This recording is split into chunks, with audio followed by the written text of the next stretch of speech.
Shalom semua pemirsa program All by Grace yang berbahagia. Kita bersyukur dapat berjumpa kembali dalam program All by Grace episode ke-218.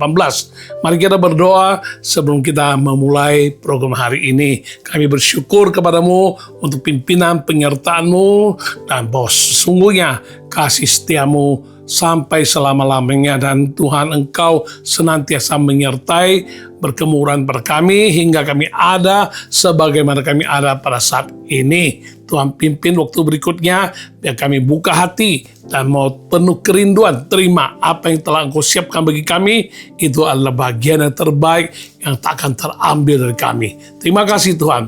Dalam nama Tuhan Yesus kami serahkan waktu berikut ini. Haleluya. Amin. Haleluya.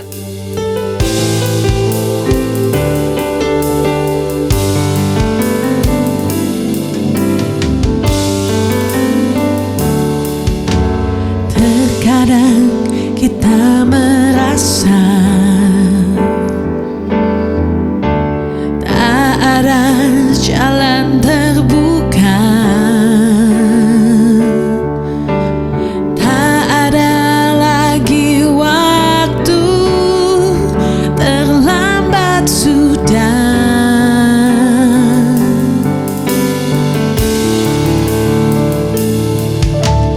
Tuhan tak pernah berdusta, Dia selalu pegang janjinya. Bagi orang percaya, mujizat nyata.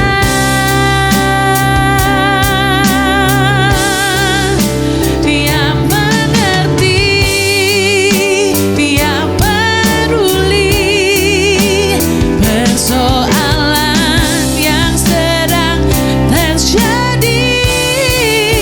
Dia mengerti, Dia peduli persoalan yang kita alami.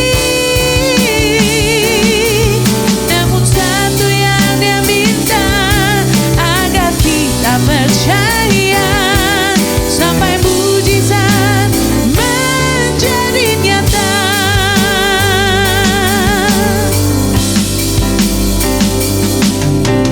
Terkadang kita merasa tak ada jalan terbuka, tak ada lagi waktu, terlambat sudah.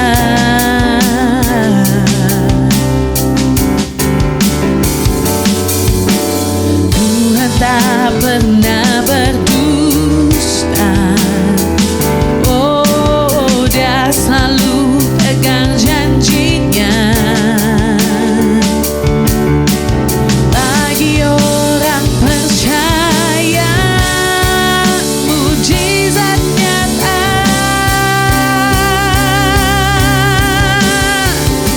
Dia mengerti, Dia peduli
ketika menempuh perjalanan keluar kota dengan pesawat terbang.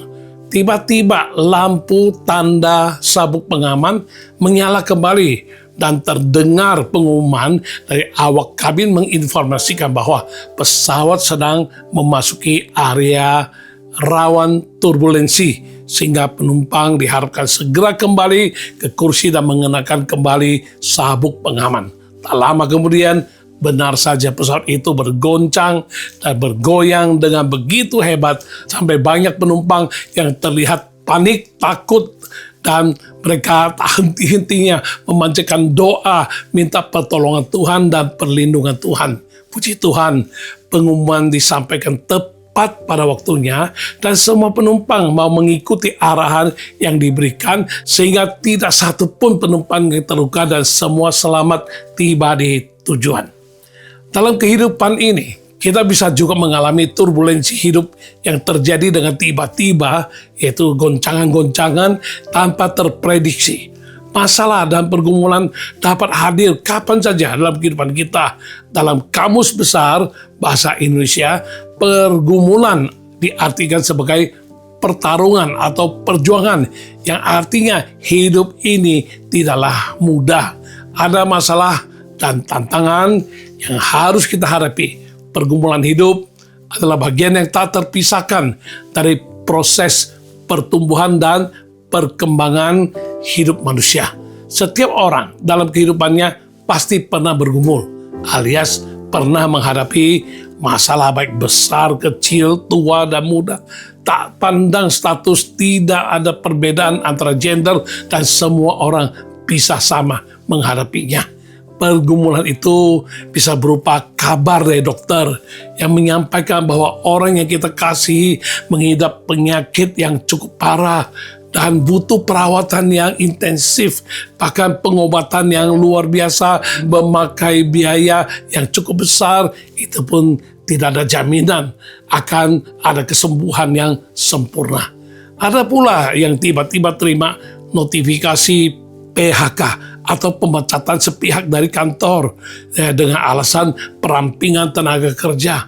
Padahal cicilan rumah dan kendaraan harus terus berjalan, biaya sekolah untuk anak harus terus dibayar, namun keadaan diperparah karena tidak ada lagi pemasukan. Ya, mau cari kerja ke tempat lain pun usia sudah tidak muda lagi, belum tentu bisa segera mendapatkan pekerjaan baru yang cocok dan yang sesuai dengan bidang yang sudah pernah kita tekuni. Ada pula yang mendapat kenyataan mengejutkan dan menyakitkan, bak disambar petir di siang bolong. Istri yang selama ini dikasihinya ternyata menjalin hubungan yang tidak sehat dengan teman baru yang baru dikenal dari sosial media. Ini merupakan suatu goncangan besar dalam rumah tangga dan menjadi pergumulan berat yang harus dihadapi. Tak terbayang bagaimana bila terjadi bubar pernikahan mereka, padahal anak masih kecil dan butuh sosok kedua orang tua untuk mendampingi. Tapi bila harus terus bersama, hidup tanpa kesetiaan batin akan terus tersiksa. Belum selesai masalah yang satu, badai kehidupan yang tak berhenti dan mengakibatkan berbagai pergumulan lainnya secara bertubi-tubi sampai terasa beban hidup ini terlalu berat dan tak sangguplah untuk menanggungnya. Ada berbagai macam pergumulan lainnya yang terjadi tanpa diundang. Antara lain orang yang sudah menjalani pola hidup sehat, tidak sembarangan makan, rutin berolahraga, tetapi tiba-tiba bisa terserang penyakit yang tak terduga. Ada juga pergumulan yang tidak seharusnya terjadi, tapi bisa saja terjadi. Faktornya bisa dari berbagai segi, tapi bisa saja terjadi karena kurang mengerti terkait beberapa hal karena minimnya pengetahuan atau pengertian. Maka segala sesuatu dilakukan berdasarkan apa yang menurutnya benar, sehingga ujung-ujungnya harus mengalami pergumulan karena banyak masalah yang terjadi. Ada juga yang sebenarnya sudah mengerti banyak hal, tetapi tetap bersikeras melakukannya, terus saja menerjang dan akhirnya kena masalah sendiri. Contohnya, ada seseorang yang sudah tahu ada masalah di asam lambungnya. ada beberapa hal yang harus diperhatikan seperti waktu makan yang teratur atau tidak boleh mengonsumsi beberapa makanan seperti yang asam-asam atau yang terlalu pedas. Memang seseorang bisa saja tahu akan pantangannya, tetapi karena banyak godaan dan kurangnya penguasaan diri, akhirnya jatuh sakit yang sangat serius karena kesalahan sendiri yang seharusnya tidak perlu sampai terjadi, malah terjadi karena tidak bisa menahan diri. Ada seseorang yang mewarisi jabatan kekuasaan dari ayahnya. Suatu ketika, seorang juru bicara mewakili orang-orang yang di bawah kekuasaannya minta bertemu untuk menyampaikan beberapa masukan sebagai pertimbangan. Setelah orang itu meminta nasihat kepada sekelompok orang yang telah menjadi penasihat ayahnya semasa menjabat, mereka memberi saran yang berhikmat agar memperlakukan orang-orang tersebut dengan baik, agar mereka nanti juga akan menjadi pendukung yang baik pula. Tapi pewaris kekuasaan dari ayahnya itu tidak mau mengindahkan nasihat dan apa yang dianjurkan oleh para penasihat ayahnya itu. Malah dia mencari masukan dari teman-temannya yang seangkatan. Lalu dia mengikuti saran yang buruk. Akibatnya pemberontakan serta kudeta terjadi, dan semasa ia berkuasa, hidupnya tidak pernah tenang atau damai. Sebaliknya selalu penuh dengan masalah. Hal sedemikian sebenarnya bisa terhindar. Tetapi karena ia bersikeras dengan pendirian dan pengertian sendiri, mendengarkan saran yang salah, maka terjadilah hal-hal yang buruk atas kehidupannya, dan orang itu adalah Raja Rehabeam, anak dari Raja Salomo, yang akhirnya kerajaan yang diwariskan ayahnya itu harus terbelah menjadi dua. Saat seseorang sedang bergumul dalam masalah, mungkin saja ia akan berkata, "Oh, Tuhan izinkan ini terjadi. Aku harus tabah, sabar dalam melewatinya." Satu sisi memang tidak salah. Segala sesuatu yang terjadi dalam hidup ini adalah seizin Tuhan. Tetapi alangkah baiknya bila kita dapat mengoreksi diri. Apakah dalam timbulnya masalah ini memang kita ikut andil di dalamnya? Apakah masalah ini terjadi sebagai konsekuensi yang sebenarnya bisa saja terhindari? Tema program All by Grace episode kali ini adalah pergumulan. Kiranya melalui pembahasan tema kita dapat mengerti apa saja hal-hal yang dapat berpotensi menimbulkan pergumulan yang seharusnya tidak perlu terjadi. Lalu bagaimana kita bisa mengatasinya? Hidup kita bisa berkemenangan, kita bisa belajar sesuatu dari kesalahan, dan hidup kita bisa berfokus untuk memuliakan Tuhan, serta bisa menjadi berkat bagi sesama manusia. Mari kita belajar bersama.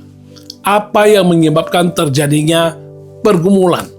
Yang pertama, karena tidak mengerti mata hanya tertuju kepada Tuhan. Seorang ibu memiliki posisi yang terbilang tinggi di tempat kerjanya. Ia merupakan kepala bagian umum di sebuah kantor pemerintahan daerah. Wanita itu sebagai single parents yang memiliki seorang putri dan tengah menimba ilmu di sebuah universitas. Melihat teman-temannya di universitas yang kerap kali berpenampilan dengan branded dan memakai mobil-mobil mewah ke kampus, putri itu pun merengek dan minta ibunya untuk memberikan hal-hal serupa supaya ia bisa diterima dan masuk ke dalam lingkaran pergaulan kelas atas di kampusnya itu. Awalnya sang ibu kebingungan karena gajinya tak seberapa, tentu saja tidak mampu untuk membiayai gaya hidup putrinya yang diharapkan. Akhirnya ibu itu pun menghalalkan segala cara untuk menyenangkan putrinya. Ketika peluang korupsi datang, dengan segera dan tanpa pikir panjang, ia segera mengambil kesempatan yang ada itu untuk memenuhi tuntutan gaya hidupnya dan gaya hidup bagi putrinya. Ia berhasil korupsi hingga sejumlah hampir 9 miliar rupiah. Pada suatu hari, wanita tersebut pun tertangkap dan diadili oleh karena perbuatannya. Ia dan putrinya mengalami hukuman dan konsekuensi akibat dari ulah dan pilihan mereka sendiri. Kita sering mendengar istilah mata adalah jendela hati. Apa yang dilihat masuk ke dalam hati dan pikiran kita. Bila melihat yang salah, maka kita akan berpikir yang salah dan hati kita penuh dengan hal-hal yang salah.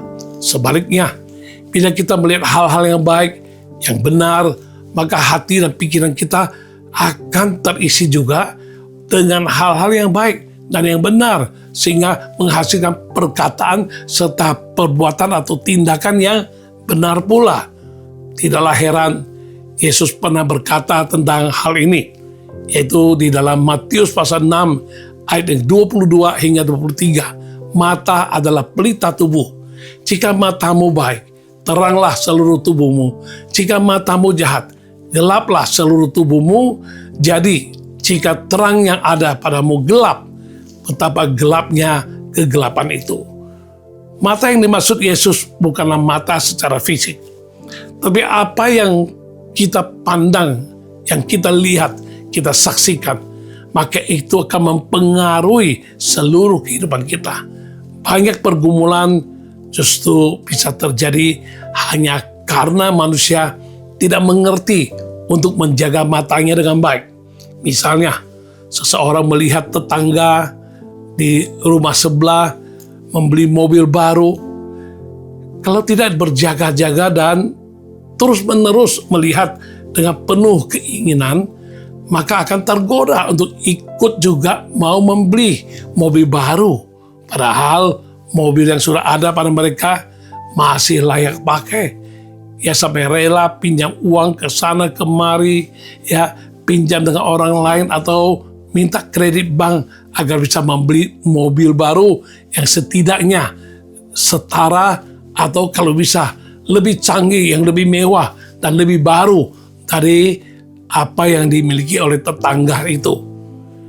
Jika tidak mempertimbangkan dari banyak sisi dengan baik, maka ini bisa berakhir pada pergumulan lagi dalam hal keuangan, seperti ya tidak sanggup lagi untuk membayar cicilan, ya menunggak sampai harus menanggung bunga, berbunga lagi, lalu berakhir dengan penyitaan barang.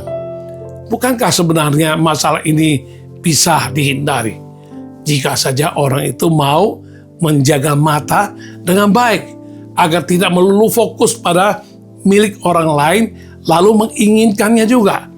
Pergumulan demikian terjadi adalah akibat dari keinginan sendiri yang menjerumuskan. Ingatlah, dalam Alkitab ada ayat yang tercatat di dalam Yakobus pasal 1 ayat 14 berkata, tetapi tiap-tiap orang dicobai oleh keinginannya sendiri, karena ia diseret dan dipikat olehnya. Di zaman modern sekarang ini, manusia dimanjakan dengan berbagai macam layanan yang hanya sejauh telunjuk jari melalui layar ponsel atau gadget lainnya. Pada masa lalu, jika kita ingin berbelanja, kita harus pergi langsung ke toko, tapi sekarang semua bisa kita lakukan secara online dari rumah. Apalagi ditambah dengan promo-promo yang menarik seperti gratis ongkir lah, cashback lah, atau diskon besar lainnya. Awalnya ingin check out dengan hanya berbelanja satu atau dua barang yang dibutuhkan. Tapi karena keasikan scroll sini, scroll sana, dan terus-menerus, lalu tergoda untuk berbelanja lagi pada barang-barang lainnya yang ikut check out hanya karena sedang diskon. Padahal belum tentu barang-barang tersebut dibutuhkan. Demi memuaskan keinginan mata, kita harus mengeluarkan uang berbelanja, apalagi jika tidak memiliki dana segar pada hari itu. Kita bayar saja dengan metode pay later atau cicilan satu persatu barang yang dibeli. Tiba di akhir bulan, kita kaget mendapati ada banyak sekali tagihan yang harus dibayar. Seandainya kita bisa menjaga mata dengan baik, banyak hal yang seharusnya tidak perlu terjadi, bisa dihindari agar tidak menimbulkan pergumulan dalam kehidupan ini. Yang tidak kalah serunya juga adalah ketika orang scrolling di media sosial seperti Instagram, Facebook, TikTok, dan berbagai kanal lainnya. Kita bersyukur dengan adanya media sosial yang dapat membantu untuk memudahkan beberapa hal, seperti kita bisa menjadi terhubung kembali dengan keluarga yang jauh atau kawan yang sudah lama kita tidak bersua. Ya, kita juga dapat menerima informasi dari sumber yang terverifikasi dan teruji, termasuk dalam menyampaikan Injil kabar baik. Namun, jika tidak berhati-hati, maka media sosial juga bisa menjadi jerat yang membuat kita terpaku pada layar ponsel sehingga abai dengan situasi yang ada di sekitar. Tentu kita setidaknya 1 atau 2 kali pernah mengalami bagaimana kita merasa baru saja saya scroll sebentar, tapi tak disangka ya, sudah hampir setengah jam, bahkan 1 jam berlalu begitu saja. Kemudian apa yang didapat? Satu demi satu postingan teman atau keluarga, kita lihat mereka yang mengupdate barang baru, foto makan enak keliling kota atau keliling dunia, ke luar negeri, dokumentasi tentang pencapaian dan berbagai postingan lainnya. Semakin kita melihatnya, semakin kita merasa ada sesuatu yang kurang dengan apa yang sudah ada pada kita. Lalu kita menjadi iri hati, dan jika tidak segera dicabut, dia akan berakar dan cenderung mendorong kita untuk mengambil keputusan-keputusan yang kurang hikmat, yang ujung-ujungnya malah membuat kita terjebak ke dalam masalah dan pergumulan yang sebenarnya tidak perlu terjadi. Sesungguhnya banyak pergumulan yang timbul dari mata yang salah fokus. Perhatikanlah kisah Lot sebagaimana tercatat di dalam Alkitab, dalam kitab Kejadian pasal 13, ketika Abraham dan Lot harus berpisah. Abraham memberi Lot kesempatan, pilih dahulu bagian tanah mana yang diingininya untuk ditempati. Dan ini tercatat dalam Kejadian pasal 13 ayat 10 dan 11. Lalu Lot melayangkan pandangnya dan dilihatnya lah bahwa seluruh lembah Yordan banyak airnya, seperti taman Tuhan, seperti tanah Mesir sampai ke Zoar. Hal itu terjadi sebelum Tuhan memusnahkan Sodom dan Gomora. Sebab itu Lot memilih baginya seluruh lembah Yordan itu. Lalu ia berangkat ke sebelah timur dan mereka berpisah. Kita bisa melihat bahwa Lot memilih berdasarkan apa yang dilihatnya. Fokus matanya menentukan pilihannya. Ia memilih berdasarkan apa yang terlihat subur, apa yang tampak bisa menguntungkan, apa yang tampak lebih cepat membawa kelimpahan. Tetapi ia tidak bertanya dulu kepada Tuhan. Dilihat dari mata lahiriah, tempat itu menarik dan menjanjikan kekayaan, tetapi ternyata ia harus berurusan dengan pergumulan besar di sana, ya, termasuk bahaya dan kejatuhan dan kehancuran moralitas yang serius karena pilihannya untuk menetap dekat dengan Sodom, kota yang membawa kehancuran. Pergumulannya muncul dari keinginan, bukan dari kehendak Tuhan. Berhubung apa yang kita lihat sangat berkaitan erat dengan bagaimana kita menjalani kehidupan ini. maka kita perlu cross-check kehidupan kita. Apakah saat ini kita sedang dalam pergumulan yang tak kunjung selesai? Atau mungkin baru saja kita alami dan kita bingung kenapa bisa terjadi? Mungkinkah ini disebabkan oleh keinginan mata yang selalu kita turuti? Kita terjerat hutang karena kita membeli apa yang menarik ketika kita melihatnya tanpa mempertimbangkan banyak sisi seperti kondisi keuangan kita, perlu atau tidaknya barang-barang tersebut dibeli, apa sih tujuan membelinya, dan lain sebagainya. Hubungan antar pasangan bisa juga retak hanya karena alasan pasangannya tidak bisa memberikan apa yang dikehendakinya. Padahal penyebab sebenarnya adalah dirinya sendiri tidak mengerti untuk menjaga mata dengan baik, sehingga melihat ke sana kemari, cari yang lebih menarik, cari yang belum pernah dimilikinya, terpengaruh oleh gaya hidup orang lain, terpancing oleh naluri untuk tidak kalah saing dengan sesama, terjerat hutang yang semakin jadi, menjalin hubungan yang tidak sehat, dan masih banyak lagi contoh-contoh lainnya. Kita mengenal sosok Abraham sebagai bapak dari segala orang beriman. Tuhan memberikan janji yang luar biasa kepada Abraham, yaitu menjadikan dia bapak bagi banyak bangsa, sekaligus memberkatinya agar Abraham bisa menjadi berkat bagi seluruh kaum di muka bumi. Namun setelah bertahun-tahun berlalu, baik Abraham maupun istrinya Sarah sama-sama menjadi semakin tua, terlebih anak yang dijanjikan Tuhan belum juga diperolehnya. Bayangkanlah, setiap hari mereka bergumul dengan apa yang mereka lihat secara jasmani. Namun, dalam salah satu bagian Alkitab tercatat, Tuhan kembali menegaskan lagi janjinya kepada Abraham agar mengarahkan pandangannya kepada Tuhan dan janji-janji Tuhan, alih-alih kepada situasi dan kondisi. Dan ini tercatat dalam Kejadian pasal 15 ayat yang pertama hingga 6. Kemudian datanglah firman Tuhan kepada Abraham dalam suatu penglihatan. Janganlah takut Abraham, akulah perisaimu, upahmu akan sangat besar.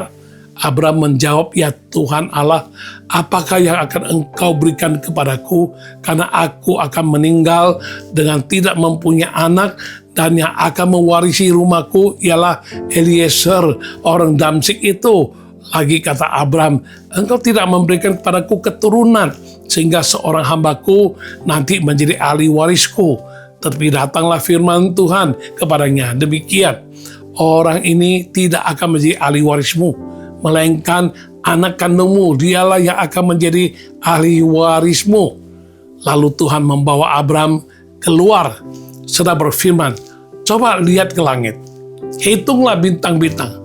Jika engkau dapat menghitungnya, maka firman-Nya kepadanya, demikianlah banyaknya nanti keturunanmu. Lalu percayalah Abraham kepada Tuhan, dan Tuhan memperhitungkan hal itu kepadanya sebagai kebenaran.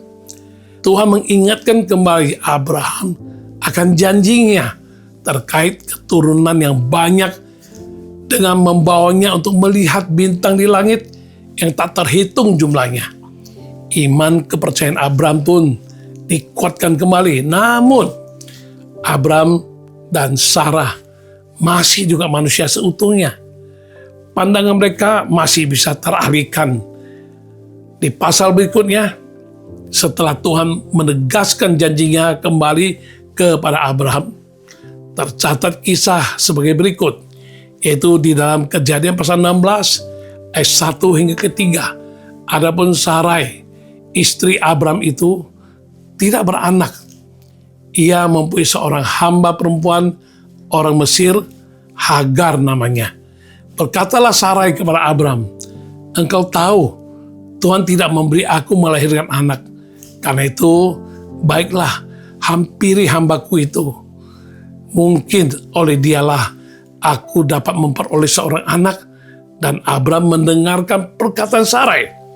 Jadi Sarai, istri Abram itu mengambil Hagar, hambanya orang Mesir itu, yakni ketika Abram telah 10 tahun tinggal di tanah Kanaan, lalu memberikannya kepada Abram, suaminya, untuk menjadi istrinya. Mata Abram dan Sarai kembali melihat kenyataan yang ada di depan mereka. Belum ada tanda-tanda akan memiliki anak. Kemudian mereka mengambil sebuah tindakan yang akhirnya mengakibatkan pergumulan yang berlangsung terus hingga hari ini, yaitu dengan memilih untuk membantu Tuhan, menggenapi janji Tuhan dengan cara mengambil Hagar untuk memiliki keturunan daripada Hagar itu. Dari kisah Abram, kita belajar tentang pentingnya mata tertuju hanya kepada Tuhan. Memang tak terpungkiri keadaan yang telak-telak di depan mata, tetapi kita juga diingatkan untuk berjalan dengan iman, bukan dengan apa yang dilihat secara jasmani. Jika saat ini Anda sedang bergumul dalam penantian atas jawaban doamu, jangan tambah pergumulan baru dengan mencari solusi di luar Tuhan. Ingatlah pesan penulis Amsal dalam Amsal pasal 4 ayat ke-25 dan 26, biarlah matamu memandang terus ke depan dan tatapan matamu tetap ke muka. Tempuhlah jalan yang rata dan hendaklah tetap segala jalanmu. Dalam kitab Injil tercatat sebuah kisah yang menarik ketika Yesus perintahkan murid-muridnya untuk naik perahu, mendahulinya ke seberang. Setelah perahu itu berjalan beberapa mil dari pantai, tiba-tiba perahu itu diombang-ambingkan oleh gelombang badai yang sangat dahsyat. Di tengah-tengah badai itu, Yesus berjalan di atas air, mendatangi dan menghampiri perahu mereka. Pada saat itu, para murid tidak dapat mengenalinya, tapi Yesus menenangkan hati mereka, dan Petrus minta agar dirinya dapat berjalan juga di atas air menuju posisi Yesus berada. Dan Yesus mengabulkannya. Coba baca dalam Matius pasal 14 ayat 28 hingga 30. Lalu Petrus berseru dan menjawab dia, Tuhan, apabila engkau itu, suruhlah aku datang kepadamu berjalan di atas air. Kata Yesus, datanglah. Maka Petrus turun dari perahu dan berjalan di atas air mendapatkan Yesus. Tetapi ketika dirasanya tiupan angin, takutlah ia dan mulai tenggelam, lalu berteriak, Tuhan, tolonglah aku. Pada saat Petrus dengan mata hanya tertuju kepada Yesus, berfokus hanya kepada Yesus, Petrus dapat berjalan di atas air dalam alam supernatural. Itu bukan karena kemampuannya sendiri, melainkan Petrus mengalami mujizat yang tak terbayangkan olehnya sebelumnya. Tetapi ketika Petrus mulai memalingkan pandangannya dari Yesus dan matanya beralih kepada ombak dan badai di sekelilingnya, ia pun menjadi takut dan mulai tenggelam. Begitu pula lah dengan gambaran kehidupan kita di dalam realita. Bila kita dapat berfokus hanya kepada Tuhan, maka kita akan beroleh kekuatan. Kita beroleh ketenangan, kedamaian, dan kemampuan untuk berjalan secara teguh sekalipun di tengah ombak dan badai. Karena ada tangan Tuhan yang menopang kita, sehingga kita dapat melewati segala sesuatu bersama Tuhan. Sebaliknya, bila kita beralih fokus kepada masalah, fokus pada milik orang lain, fokus pada keinginan diri sendiri yang belum tercapai, dan banyak hal-hal lain yang mengalihkan pandangan kita, kita justru akan tenggelam ke dalam pergumulan yang serius, sebagaimana yang dialami oleh Petrus ketika ia mengalami mukjizat dan dimampukan untuk berjalan di atas air. Badai tetap menerpanya. Artinya, yang membuatnya tenggelam bukanlah badai, tetapi pandangan dan fokus hidupnya yang sudah berubah. Demikian pula lah dengan hidup Anda dan saya. Seringkali pergumulan itu muncul ketika pandangan kita tidak lagi hanya tertuju kepada Tuhan. Saat mata kita terus tertuju hanya kepada Tuhan, maka segala sesuatu yang ada di sekitar kita akan tampak kabur atau buram. Ya, karena kita hanya berfokus kepada Tuhan, pribadi yang berkuasa, yang sanggup mengadakan yang tidak ada menjadi ada, yang tak pernah gagal, yang tak pernah berubah, dan yang tak pernah ingkar janji. Semua janjinya pasti digenapi dan indah pada waktunya yang terbaik. Dengan demikian, hati kita akan menjadi tenang, teguh, dan kita bisa lebih peka lagi untuk mendengar pimpinan tuntunan Tuhan. Kita bisa melangkah dengan mantap, dengan bijak, tidak gegabah, sehingga kita dapat terhindar dari segala pergumulan yang tidak perlu terjadi. Renungkan dan sadarilah, kemana mata kita tertuju selama ini? Kepada Tuhankah? Kepada orang lain? Situasi, kondisi, masalah, tantangan, atau pergumulan? Kembalilah berfokus kepada Tuhan, hanya kepada Tuhan, dan kepada janjinya, kepada kebenarannya, dan kita akan mengalami bagaimana Tuhan dapat melepaskan kita dari segala pergumulan yang ada, dan akan memberikan kita jalan keluar yang terbaik, sekaligus menghindarkan kita dari pergumulan-pergumulan yang tidak seharusnya terjadi. Ingatlah, janji-janjinya itu seperti pelangi kasihnya kepada engkau dan saya. Kalau kita percaya pada janjinya, mata terfokus kepada Dia, hanya kepada Dia.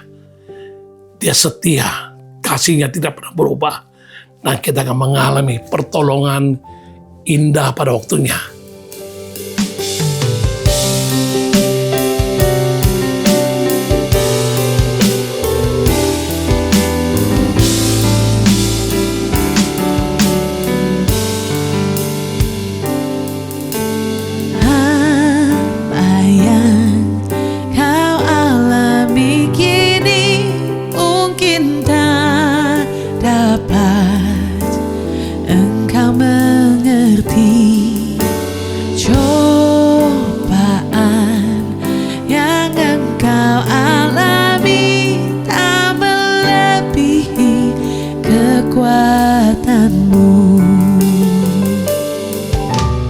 Tangan Tuhan sedang merendam suatu karya yang agung mulia. Saatnya kan tiba nanti, kau lihat pelangi kasihnya.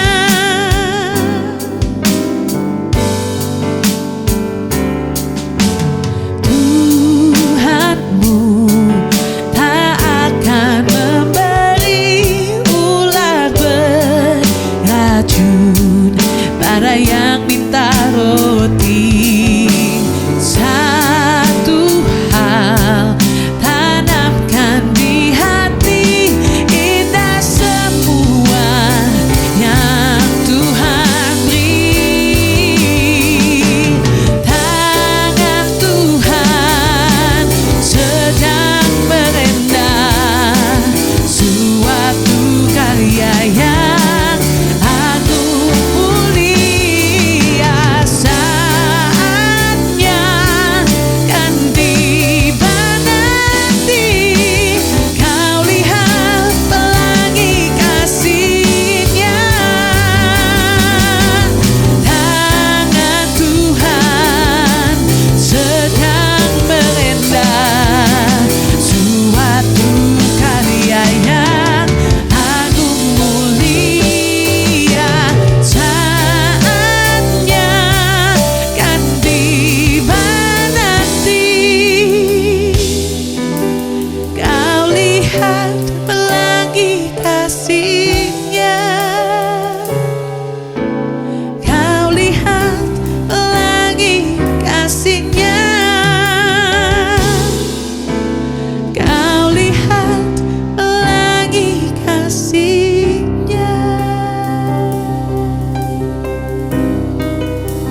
Penyebab kedua mengapa terjadi pergumulan adalah tidak merasa puas diri dengan level yang sesuai dengan situasi dan kondisi kita. Tidak berpuas diri dengan level kehidupan yang sesuai dengan situasi dan kondisi rentan mengakibatkan pergumulan hidup yang seharusnya bisa dihindari. Jika situasi dan kondisi kehidupan Anda memang sudah mengantar Anda untuk berada di level yang ada dan yang sedang Anda jalani, jangan tidak merasa puas, sehingga cenderung ingin berada di level yang lebih oke, yang lebih tinggi, yang bisa diakui orang, terpandang, dipandang, dan dihargai. Dan seringkali demi mencapai semuanya itu, kita dituntut harus berkompromi dengan segala nilai-nilai dan metode duniawi, melakukan banyak hal yang tidak sehat, seperti berhutang, berbohong, menipu, korupsi, menghalalkan segala cara, dan lain sebagainya. Bila tidak segera disadari dan kita menjadi mengerti bahwa sikap hidup dan perilaku yang sedang dijalani itu cepat atau lambat pasti akan mengantar dan menjerumuskan kita ke dalam berbagai kesusahan, pergumulan, bahkan kehancuran hidup. Ada seorang ibu yang rindu anaknya untuk disekolahkan di sekolah terbaik. Itu memang baik. Setelah tanya kanan kiri dan melakukan riset pribadi, ia pun jatuh hati dengan sebuah sekolah ternama dengan kurikulum internasional dan fasilitas yang wow, yang mentereng. Melihat biayanya yang selangit, bahkan lebih dari 50% pendapatan keluarganya, ibu itu tetap tidak mundur. Dan dia nekat mendaftarkan anaknya untuk dapat sekolah di tempat tersebut demi masa depan yang lebih baik, pikirnya. Tanpa disangka, ternyata biaya yang tercantum barulah sebagian kecil dari keseluruhan biaya yang harus dikeluarkan setiap bulan. Belum lagi biaya sosialisasi dengan teman-teman baru yang notabene-nya kelas atas. Belum lagi biaya berbagai kegiatan hingga field trip ke luar negeri. Dan masih banyak lagi. Demi mendukung anaknya, sang ibu pun memaksakan diri sampai harus berhutang di sana sini, mengambil kredit bank dan melakukan kebohongan hingga tipu kanan tipu kiri kepada saudara agar dapat bantuan dana. Kehidupan yang dijalaninya menjadi penuh dengan beban selama bertahun-tahun lamanya. Dengan cara gali lubang, tutup lubang, sampai akhirnya tak mampu lagi menutup lubang, tak mampu lagi membayar hutang. Sang ibu akhirnya menyatakan diri bangkrut karena uangnya sudah habis, relasinya hancur, mukanya sudah tidak tahu mau ditaruh kemana. Karena terlalu malu harus terus hidup dalam persembunyian, kepalsuan. Akhirnya dengan sangat terpaksa ia memindahkan anaknya ke sekolah negeri. Semua masalah dan pergumulan tersebut dialaminya karena memaksakan diri untuk naik ke level yang diingininya. Padahal belum waktunya baginya untuk melakukan demikian, sehingga berakhir pada kehancuran hidup. Setiap manusia pasti merindukan sebuah kehidupan yang lebih baik, lebih mapan, dan lebih sukses dibandingkan dengan kehidupan yang mereka jalani sekarang. Hasrat dan keinginan untuk melakukan perubahan itu memang sangatlah baik.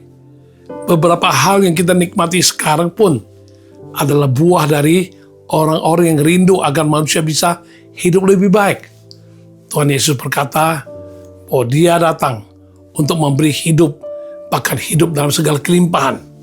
Namun ini semua bisa berpotensi disalahartikan, disalah tafsirkan, dan bisa berakibat penyimpangan dari makna yang sesungguhnya.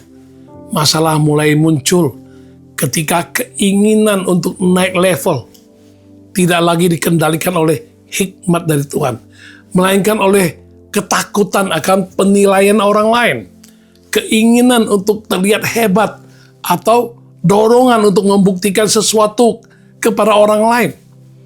Saat itulah hidup akan berubah menjadi ajang pembuktian dan akan mengakibatkan banyak pergumulan di dalam kehidupan manusia.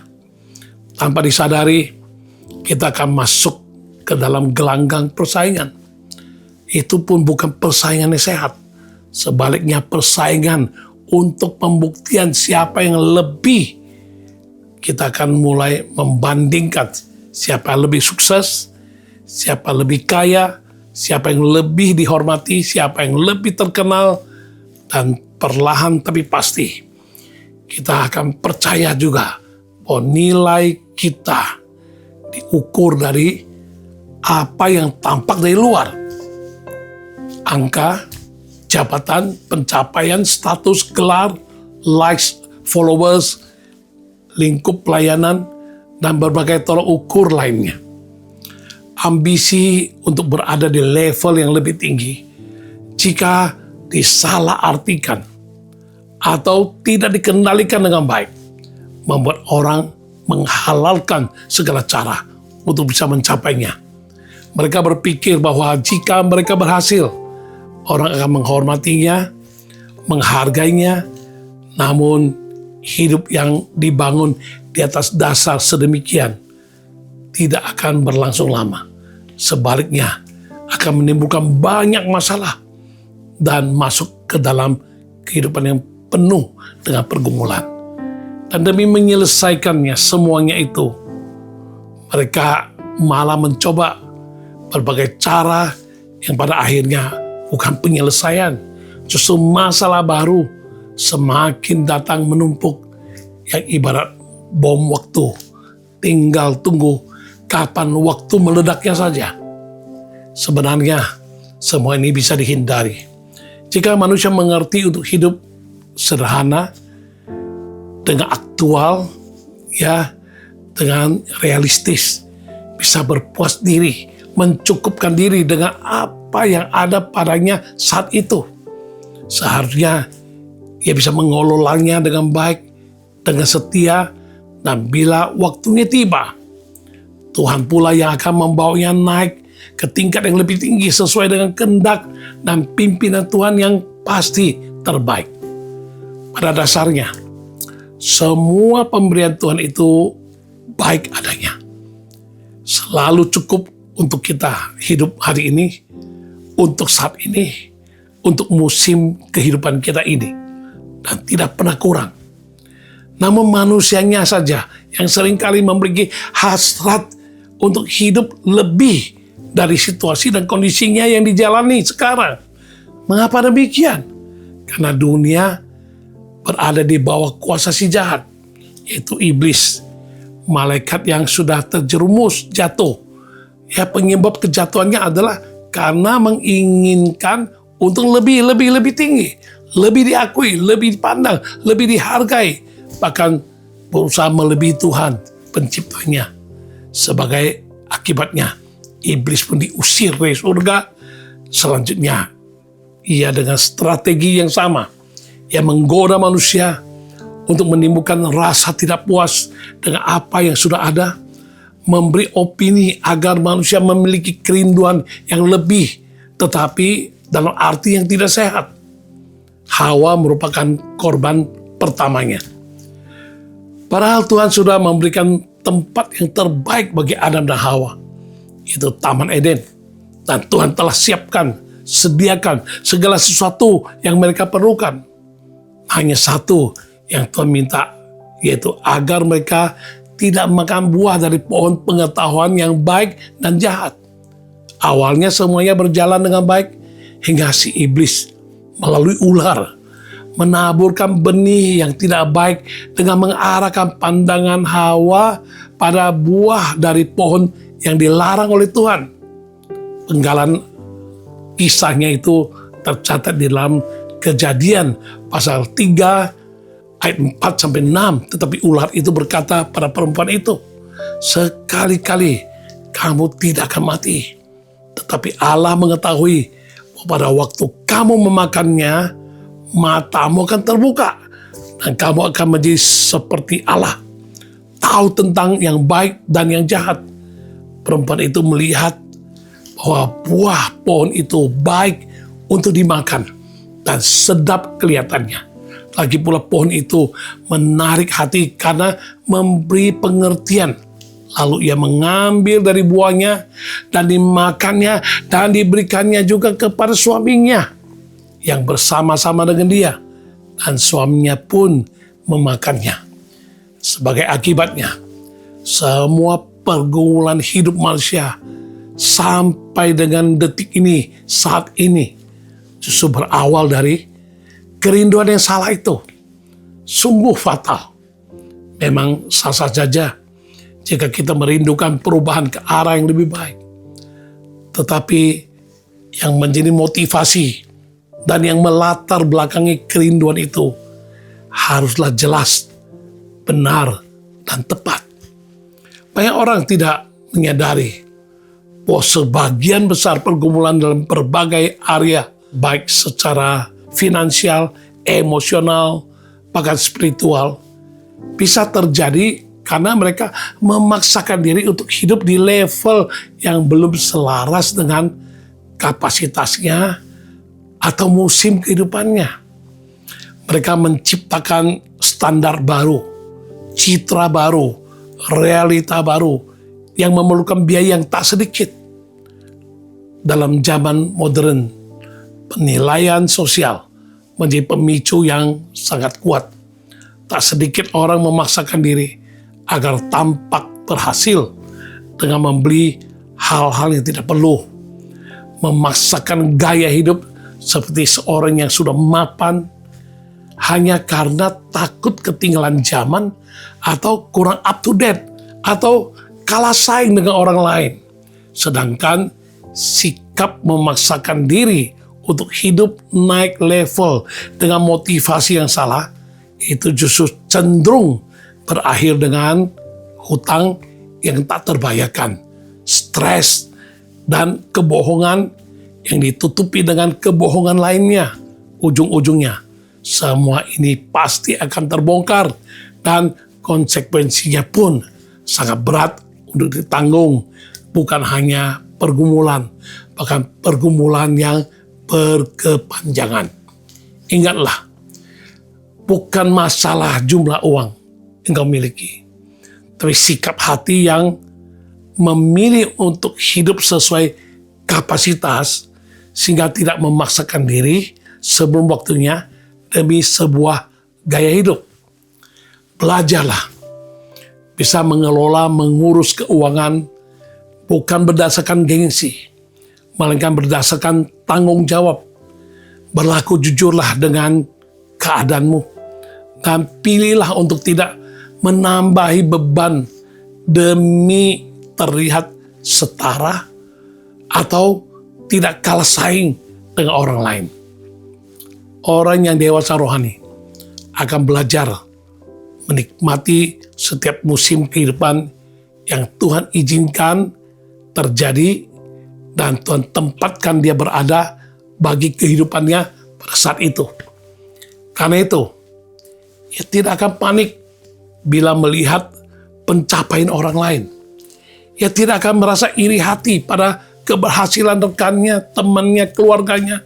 Dan dia tidak akan tergoda untuk meraih segala keinginannya dengan cara yang instan.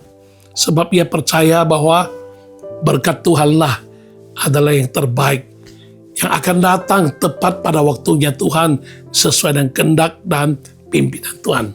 Oleh karena itu, adalah bijak jika kita dapat hidup dengan setia, berjalan dalam proses Tuhan. Karena sesungguhnya untuk naik level bukanlah tentang naik gaji, naik posisi, ataupun naik status sosial. Tetapi yang benar adalah naik level tentang naik level karakter hidup kita secara pribadi. naik kedewasaan rohani, naik integritas kita, dan naik sikap hidup ketaatan kita. Contohlah Daud, yang walaupun sudah diurapi menjadi raja ketika masih muda belia, tetapi Tuhan tetap membiarkannya menjadi gembala, mengalami penolakan, menghadapi pergumulan, karena dikejar oleh bahaya, dianggap kecil dan dipandang sebelah mata. Tuhan mengizinkan kenyataan demikian, karena Tuhan tidak mau Daud bisa naik level tanpa memiliki pondasi karakter yang benar. Sebaliknya, jika seseorang memaksakan diri untuk naik level secara instan, maka sesungguhnya ia akan sangat rapuh, mudah jatuh, hidup akan penuh dengan stres dan kepalsuan yang tidak perlu. Pergumulan tak terhindari. Tentu tidak salah memiliki keinginan dan cita-cita, tetapi kita tidak boleh membiarkan itu semua yang mengatur, memimpin, dan mengendalikan kehidupan kita. Sebagai manusia yang sudah tidak sempurna ini, sesungguhnya kita takkan mampu memimpin hidup kita sendiri. Dalam banyak hal, kita tidak tahu hal-hal di luar yang tampak oke. Mungkin saja bisa berpotensi membahayakan, tapi kita pun tidak menyadarinya. Kita butuh tuntunan dari seseorang yang jauh lebih bijak, lebih tahu, lebih mengerti, dan pribadi yang memenuhi syarat sedemikian hanyalah Tuhan Yesus Kristus, Sang Pencipta langit bumi dan segala isinya, termasuk hidupmu dan hidupku, sekaligus pemilik napas hidup kita semua. Ingat, Salomo, orang yang paling bijak di dunia, itu aja dia mengerti bahwa dirinya pun tidak bisa mengandalkan kemampuannya sendiri, tapi harus mengandalkan Tuhan. Sehingga dia tuangkan dalam tulisannya di dalam Amsal pasal 3 ayat 5 dan ayat 6, percayalah kepada Tuhan dengan segenap hatimu dan janganlah bersandar kepada pengertianmu sendiri. Akuilah dia dalam segala lakumu, maka ia akan meluruskan jalanmu. Sadarilah bahwa memberi diri dipimpin oleh Tuhan bukan berarti kita akan bebas dari pergumulan. Tuhan Yesus berkata bahwa bagi yang mau menjadi pengikutnya harus menyangkal diri dan memikul salib. Pergumulan tetap akan ada, tapi bukan karena kita yang menciptakannya sendiri, tetapi Tuhan mengizinkan pergumulan itu ada dengan tujuan untuk memproses kita, membentuk kita, dan pada akhirnya Tuhan yang akan membawa kita naik ke level yang lebih tinggi sesuai dengan kehendak Tuhan dan bukan demi kebanggaan diri kita. Naik level yang dimaksud adalah semakin hari semakin serupa dengan Kristus dalam segala hal, agar kehidupan kita dapat mempermuliakan namanya dan hidup kita bisa menjadi berkat bagi banyak orang. Tuhan Yesus tidak hanya meminta manusia menjadi pengikutnya, tapi dia sudah memberikan teladan terlebih dahulu. Sementara manusia ciptaannya sibuk bersaing untuk naik ke level yang lebih tinggi, Yesus sebagai penguasa tertinggi yang pernah ada, pencipta langit bumi dan segala isinya, memilih untuk merendahkan diri dengan rela turun ke dunia menjadi sama seperti manusia. Dan kedatangannya itu yang pertama kali ke dunia justru dirayakan dalam peristiwa Natal. Paulus menggambarkan dengan sangat baik dalam Filipi pasal 2 ayat 5 hingga 8, hendaklah kamu dalam hidupmu bersama menaruh pikiran dan perasaan yang terdapat juga dalam Kristus Yesus, yang walaupun dalam rupa Allah tidak menganggap kesetaraannya dengan Allah itu sebagai milik yang harus dipertahankan, melainkan telah mengosongkan dirinya sendiri dan mengambil rupa seorang hamba dan menjadi sama dengan manusia, dan dalam keadaan sebagai manusia ia telah merendahkan dirinya dan taat sampai mati, bahkan sampai mati di kayu salib. Yesus meletakkan semua privilege, kehormatan, kemuliaan, dan kenikmatan surgawi demi turun menyelamatkan manusia yang tak sanggup menolong dirinya sendiri. Dia yang kaya rela menjadi miskin supaya kita diperkaya. Dia yang tidak berdosa dan suci adanya dibuat menjadi dosa supaya manusia yang percaya dan menerimanya dapat dibenarkan dan diselamatkan. Dia dihina, dicemooh, tidak dianggap, bahkan dihujat, bahkan sampai mati dengan sangat mengenaskan demi kasihnya kepada semua umat manusia, termasuk mereka yang belum tentu mau menerimanya. Bukankah ini merupakan sebuah perbandingan yang sangat kontras dengan manusia yang cenderung untuk mendaki anak tangga kesuksesan, pengen naik level. Jika raja di atas skala raja memilih lahir di dalam palungan, tempat yang sangat tidak oke, atau bahkan secara manusia dianggap tidak level untuk kelahiran seorang raja, Yesus rela lahir juga hidup dalam keluarga tukang kayu yang sederhana. Mengapa manusia masih sibuk berusaha terus menaikkan prestis diri dengan cara manusiawi, dengan cara duniawi, dengan kompromi? Menjelang Natal yang semakin mendekat, mari kita mengingat Tuhan kita Yesus Kristus. Ikutilah teladannya dan berjalanlah dalam pimpinannya. Sesungguhnya Tuhan sangat mengerti setiap kerinduan dan harapan kita. Jika Tuhan belum memberikan, atau Tuhan sudah menjawab doa kita walau tidak sesuai dengan apa yang kita harapkan, jangan sampai kita menempuh jalan sendiri untuk mencapai apa yang kita inginkan. Tuhan jauh lebih tahu apa yang paling dibutuhkan oleh anak-anaknya. Dan setiap pemberiannya pasti adalah yang terbaik. Tuhan tidak pernah merancangkan yang jahat bagi manusia. Tapi manusia seringkali tidak mau mengerti hatinya Tuhan, sehingga memilih jalannya sendiri, lalu terjebak dalam pergumulan yang merupakan konsekuensi dari pilihan-pilihan yang sudah diambilnya oleh mereka. Ingatlah, Tuhan tidak meminta kita terlihat hebat.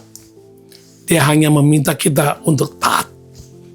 Memang ketaatan mungkin tidak langsung membuat kita kaya raya, tetapi ketaatan memberikan kita damai, sukacita, dan menyiapkan karakter kita, serta memberikan kita kekuatan untuk sanggup menghadapi tekanan dan pencobaan hidup. Dan yang terutama, ketaatan berarti kita memberikan hidup dipimpin oleh Tuhan untuk masuk ke dalam rencananya yang jauh lebih indah, jauh lebih mulia daripada apa yang dapat kita rencanakan, bayangkan, dan perjuangkan. Mari kita belajar untuk setia atas apa yang telah Tuhan percayakan kepada kita saat ini. Taat dan setia berada pada level hidup yang sedang kita jalani saat ini. Jalanilah kehidupan ini selangkah demi selangkah bersama Kristus. Waktunya akan tiba nanti. Tuhan akan membawa kita naik ke level yang lebih tinggi, di level yang sesuai dengan kehendaknya. Dan dengan demikian, hidup kita pun akan menjadi semakin berarti, bernilai, berbobot, dan berdampak, serta dapat mempermuliakan nama Tuhan. Agar hidup kita bisa menjadi berkat bagi sesama manusia. Ya, kita ingat janji Tuhan seperti fajar yang menyingsing. Saat kita sungguh-sungguh pegang janji Tuhan, kita akan lihat kemuliaan, kuasa, dan kasih-Nya akan dinyatakan sempurna dalam kehidupan kita, yang mau mengikutinya, taat setia untuk menaati pimpinannya dengan sungguh hati. Kiranya Tuhan memberkati kita semua.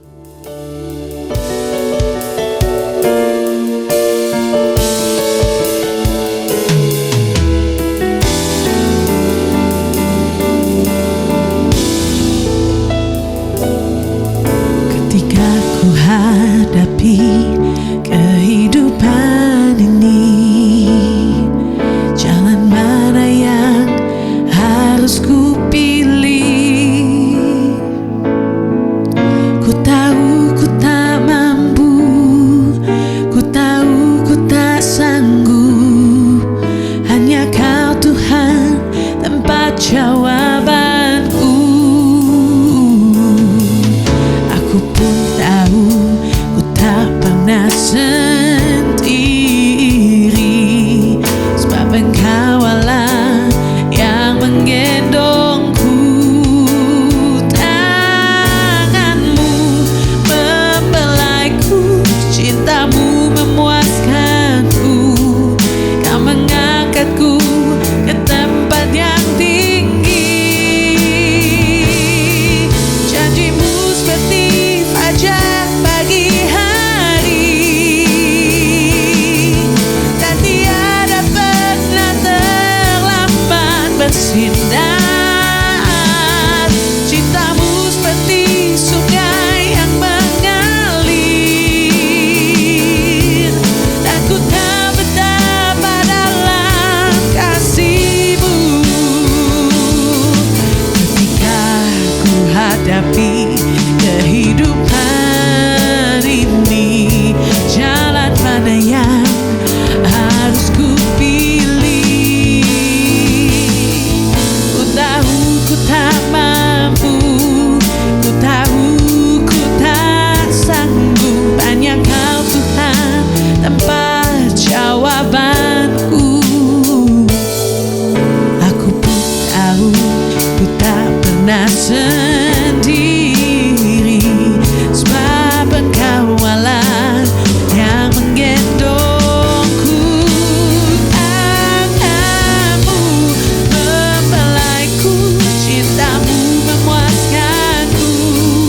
Kau mengangkatku ke tempat yang tinggi.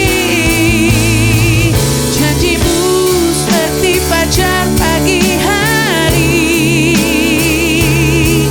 dan tiada pernah terlambat bersinar. Cintamu seperti sungai yang mengalir, dan ku tahu betapa dalam kasih-Mu.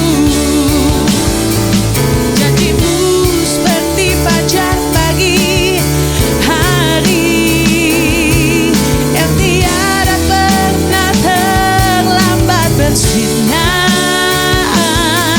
Cintamu seperti sungai yang mengalir, dan ku tahu betapa dalam kasih-Mu. Dan ku tahu betapa dalam kasih-Mu. Dan ku tahu betapa dalam kasih-Mu.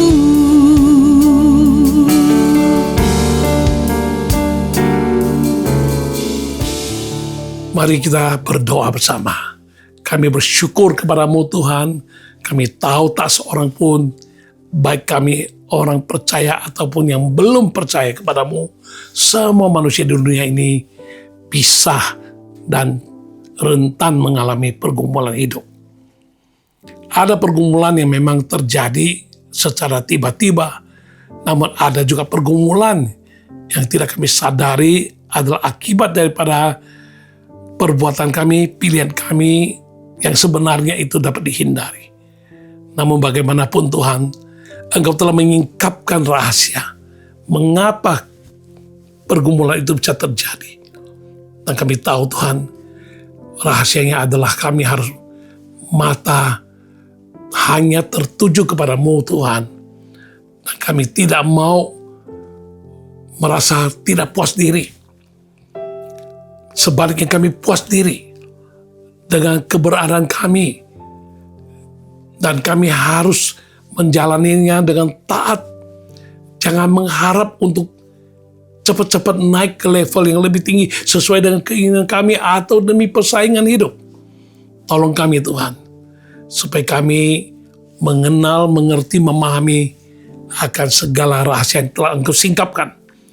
Dan tolonglah kami Tuhan, supaya kami bukan mendengar lalu melupakannya, tapi kami mengkaji ulang, merenung kembali, dan kami percaya serta menaatinya, sehingga kami boleh hidup bukan saja berkurang pergumulan kami, bahkan sedapat mungkin di dalam pergumulan kami dapat kekuatan daripada-Mu, dan kami keluar sebagai pemenang, dan kami boleh mengalami kasih karunia anugerah, pertolongan dan kuasa dan kemuliaan-Mu selalu nyata bagi kami yang mau taat, percaya dengan sungguh hati kepada-Mu, mengiring-Mu dengan sepenuh hati.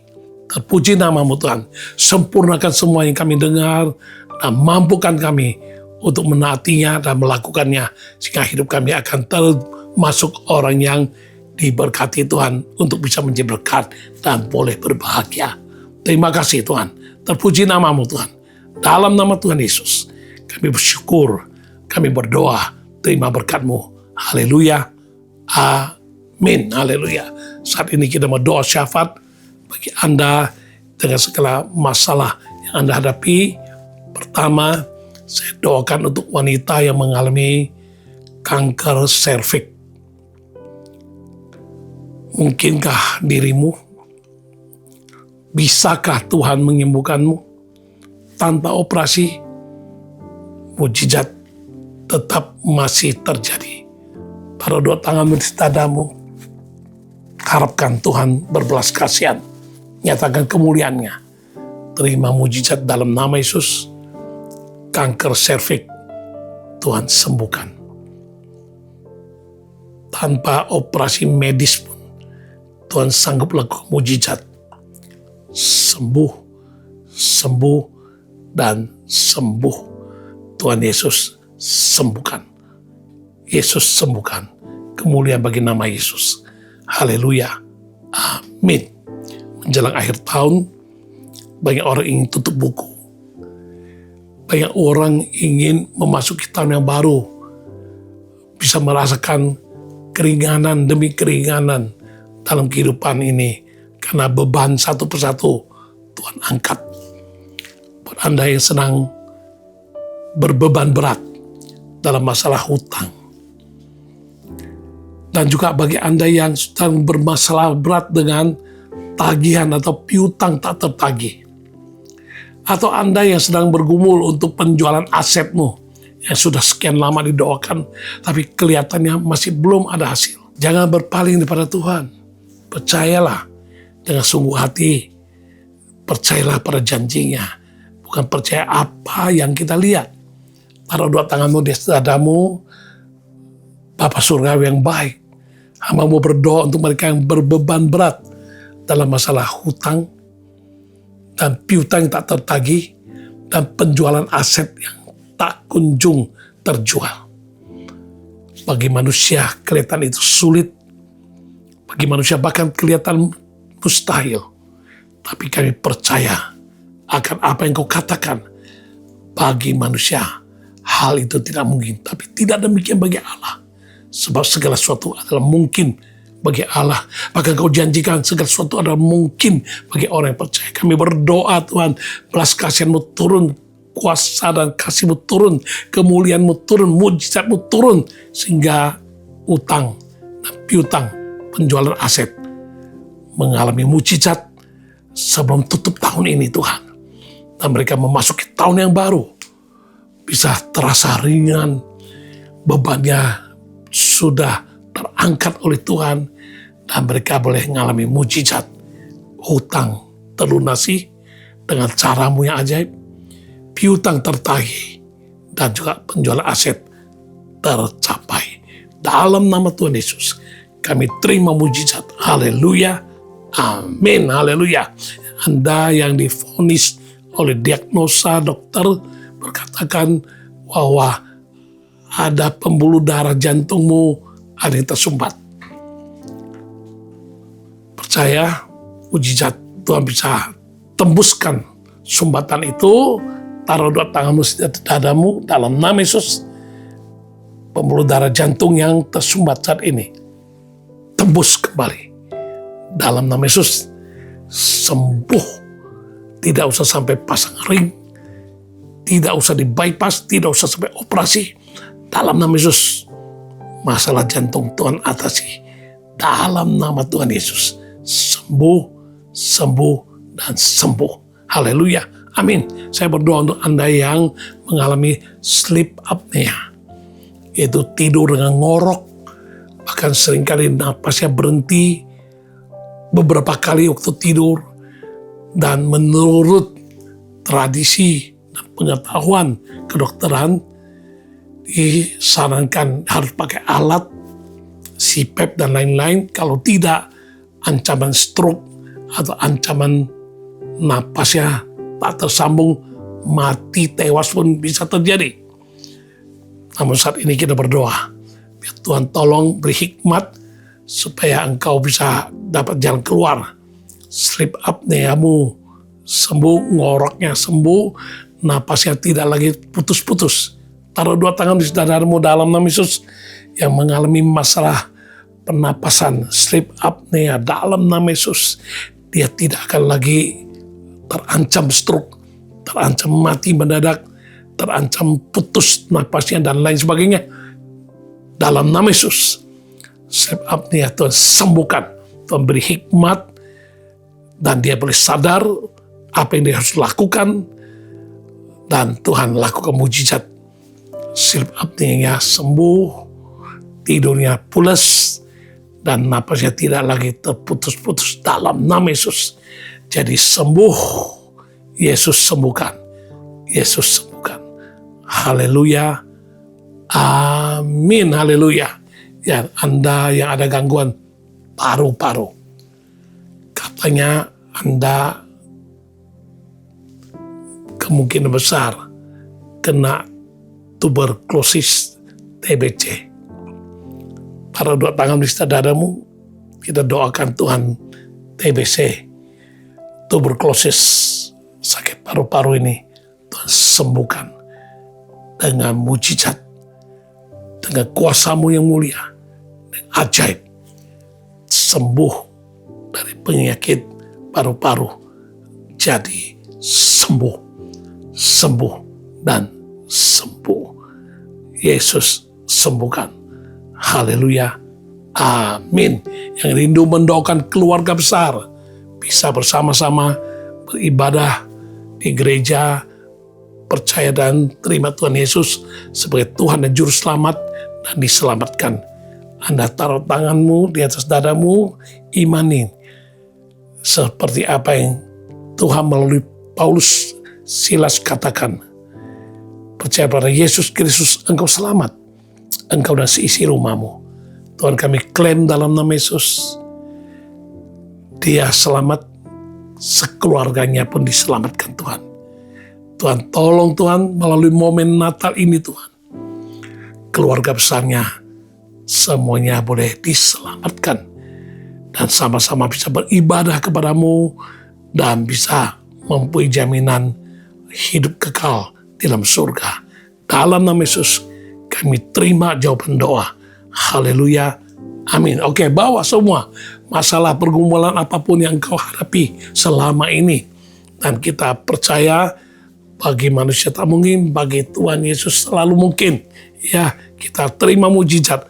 Ya, engkau sebutkan apa yang menjadi pergumulanmu, taruh dua tangan di dadamu. Kami berdoa untuk mereka semua yang sedang pergumulan dengan segala masalah untuk keselamatan keluarga atau kesehatan atau masalah keuangan, pekerjaan, masa depan, pasangan hidup, dan keturunan dan lain sebagainya Tuhan. Apapun masalah yang mereka hadapi, kami percaya bagi manusia tak mungkin, bagi engkau selalu mungkin. Tidak ada mustahil bagimu Tuhan. Kami terima mujizat, kami percaya, kami lihat kemuliaan-Mu dinyatakan di dalam nama Tuhan Yesus. Nama yang perkasa, nama yang berjasa, nama yang luar biasa. Kami terima mujizat Tuhan. Terpuji nama-Mu Tuhan. Mari umat Tuhan, tadakan tangan-Mu, bukakan hatimu, terimalah berkat Tuhan. Kami akhiri program All by Grace kali ini, dan Tuhan berkati umat-Mu, damai sejahtera yang sempurna dari Yesus Kristus. Kasih setia Allah Bapa, kemurahan-Nya akan melingkupi seluruh kehidupan kami, bahkan kuasa Roh Kudus dan karya-Nya untuk mewahyukan kebenaran Allah akan membawa kami masuk dalam alam supernatural. Itu semua akan menjadi berkat bagi kami mulai hari ini sampai dengan Maranatha. Tuhan Yesus datang kembali kedua kali. Kami semua percaya, kami telah terima berkat-Mu, dan kami akhiri pertemuan kami kali ini. Dalam nama Yesus Kristus, kami terima mujizat dan terima berkat-Mu. Haleluya. Amin. Haleluya. Amin. Dengan demikian, kita akhiri program All by Grace hari ini pada episode ke-218. Dan ini adalah penayangan kami yang terakhir untuk tahun ini, karena kita tahu menjelang Natal dan Tahun Baru, semua tim program All by Grace akan sibuk dengan segala posisi mereka di gereja masing-masing. Karena itu, ini adalah tayangan terakhir untuk tahun ini, untuk program All by Grace. Dan ke depan bagaimana akan kami umumkan melalui gereja-gereja yang bekerja sama dengan kami, atau melalui sosial media yang bisa Anda ketahui kelanjutan atau bagaimana ke depannya program All by Grace. Kiranya Tuhan menyertai, memberkati. Selamat Hari Natal dan menyongsong Tahun Baru yang penuh dengan kasih karunia berkat Tuhan melimpahi kita sekalian. Tuhan Yesus memberkati. Haleluya. Amin. Bila topan keras melanda hidupmu, bila putus asa dan letih lesu, berkat Tuhan satu-satu hitunglah, kau niscaya